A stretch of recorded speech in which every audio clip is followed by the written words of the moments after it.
Met Police 1, Dorchester Town 3, another defeat here in McCourt, albeit another rotated side with key players missing today. Your thoughts on that one? Yeah, listen, I'm in a way, I'm quietly sort of quite happy with how some of it's gone today. You know, when you're talking about your Lawrences and Adam in goal, and you're talking about youth team players, you know, I alluded to it on Thursday. This club has to blood those players. It has to, and that's effectively what we've been trying to do over the last few games. Results have absolutely suffered, and I'm not even saying because of the consequences. You know, those lads have done very proud today. I've been very pleased with them to come in their first taste of step-free football. But once we can't make the playoffs, you have to look at that. This club has to look at that aspect of it. And although it's dented you know, we were in playoff contention only a couple of weeks ago, and then we've had a run that on paper is obviously awful. I don't mask that. I set my standards very high, and we're all feeling the fact that we've had to endure some losses on the trot. However, you're quite right, we are missing a lot of players as well on top of that to add to it, so that becomes almost a little bit more difficult, a lot more difficult. So, you know, you could look at it in the cold light of day and say, well, there's good reason why we've done it. I set my standards far higher than that, and I don't accept defeat in any shape or form in respect of how it might have gone, whether you've got youth team players on the pitch or not. So of course I'll go away and have a really good look at myself in respect of today, because let's get it right, we've still got one game to play, which is a big game for the club in the Surrey Senior Cup final, and we'll be looking to try and win that.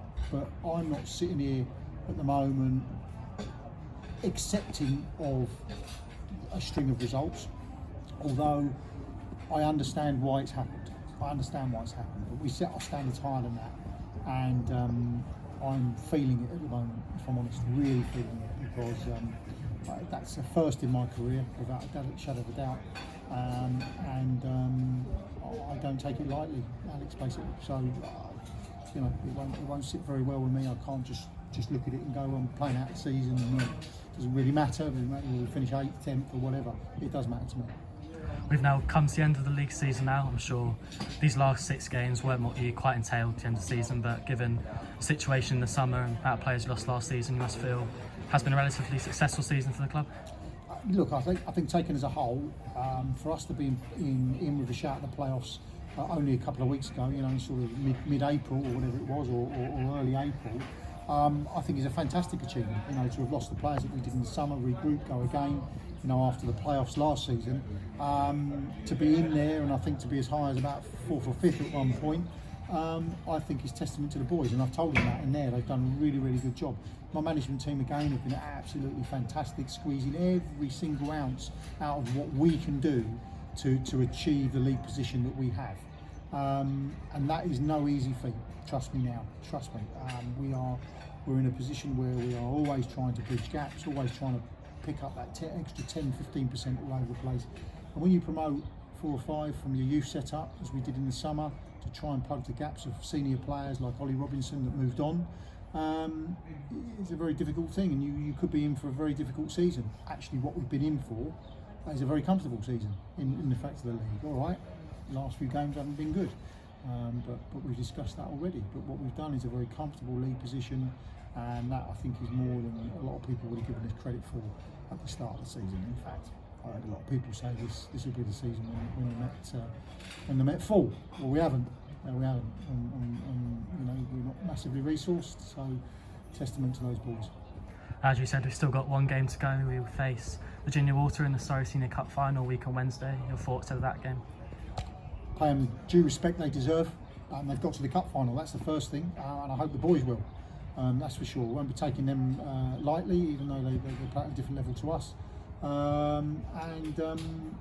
You know, I think it is a positive to look forward to, because if we were finishing today after a set of results that really, you know, don't fill us with any joy, I think we can go away scratching our heads a little bit. But we have a chance to get some silverware, and at the start of the season, that's what you set out to do. You obviously have priorities and what silverware you'd like to win. And the Surrey Senior Cup is not out of those priorities, to be honest with you. So for me, look, I look at this and I've now finished, from a league point of view, my third season as such, in respect of full seasons, because we've obviously had the COVID. I won the playoffs in my first season. I won the Surrey Senior Cup in my first season. I've then reached the playoffs in my second season and fallen short. And this season we've had a good league finish and we've got the chance of winning the Surrey Senior Cup. So for me, I've got a chance of putting 3 trophies on the table in 3 seasons. Do you know what? If I'd set out on my adventure, my management adventure, if you can call it that, and you'd offered me that, I'd have taken it 100%. So it's not all doom and gloom. We will go away, we will reflect, and I will look at myself as well and see where we could have picked up some more points in those last few games. But as such, it's been a pretty positive season overall. Good, reasonable FA Cup run as well, and we now need to process channel our energies into a week Wednesday.